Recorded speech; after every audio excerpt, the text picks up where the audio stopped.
I always seem to love it when boxes are like covered in something or have a cool pattern. So I'm going to show you how I did that to my own boxes. I actually made both of these. So one is a tea holder, so I know it's really punny with my tea-licious. And then one is just a plain old box, so I'm going to show you how I did both. So like with any project, you want to gather all your supplies to begin with. For this, I'm using this one tea box, which I got for $3 at the store. The other one was only $1. So that's a great deal, but you can find tea boxes anywhere you want. I took the label off mine, then realized I should probably show you so that you know what to buy. Yeah, so just any kind of box. Then you also want to use scissors, some paint, a sponge brush, a regular paintbrush, as well as some napkins that have a cool pattern on it, or you can just use regular paper, but these work extremely well because they're so thin and the patterns are beautiful. So if you do use that, need some scissors to cut them out, and then you need some Mod Podge. If you don't have Mod Podge, you can use regular glue, white glue, but then you'll need a sealer as well as a container to, clean your brush and blah, blah, blah. So no matter what kind of, like wooden piece you're doing, the first thing you want to do is remove all the hardware. And that's really just going to make it easier to paint and to stain and all that sort of stuff. And you don't really have to worry about like lines showing through or anything like that. So I just took some brown Crafters acrylic paint and stuck it into a bowl that already had some water in it. And then I just went ahead and mixed that together. I didn't want to paint the boxes with an opaque color. I wanted to water it down because it is unprimed, unfinished wood, so it's going to soak up a lot of it.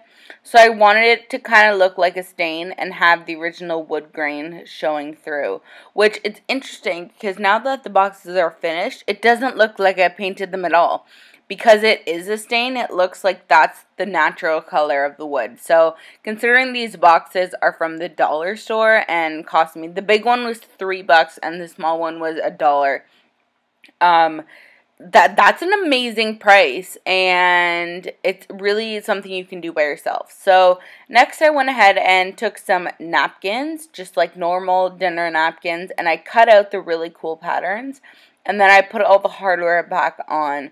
You might want to put the hardware back on afterwards, after this part, because I did find it kind of hard. But I figured since I was done with the staining, that was that.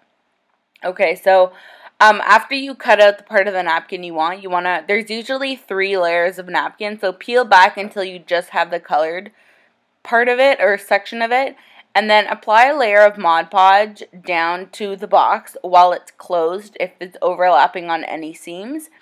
And then place the picture down of like your napkin, whatever. I'm using flowers.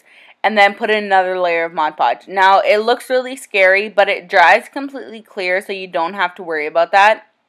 And you're going to want to coat the whole thing when you're done anyways to kind of give it a nice, like, seal on it. You could use a legit sealer, but that seems like a lot of work, and Mod Podge works just great.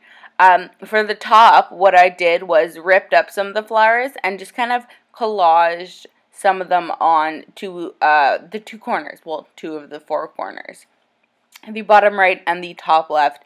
And I just like, that little hint of accent on the top, but not too intense.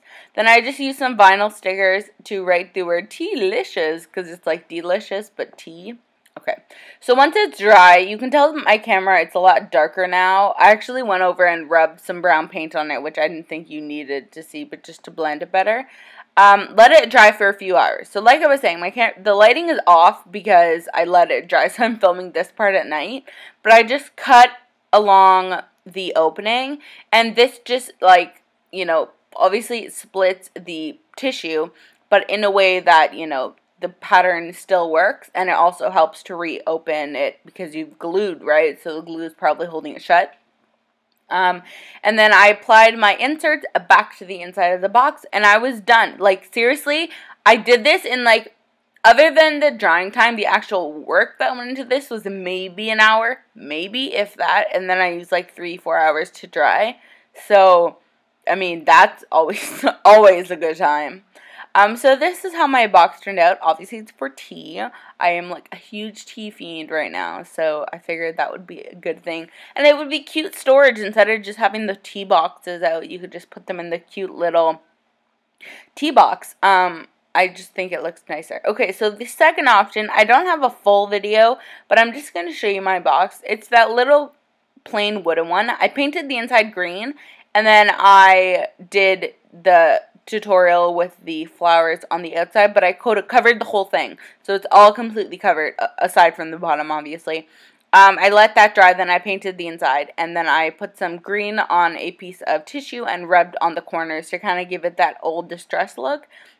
And that's how that one worked. Seriously, so simple, and they look so cool. I really, really like them. So, if you give something like this a try, and you know, these boxes inspire you to do any decoupage, really, then I hope that you send me a picture, because I'd love to see it on Twitter, Instagram, or Facebook. All of them are linked below. And I will see you guys in my next video. See you later. Bye.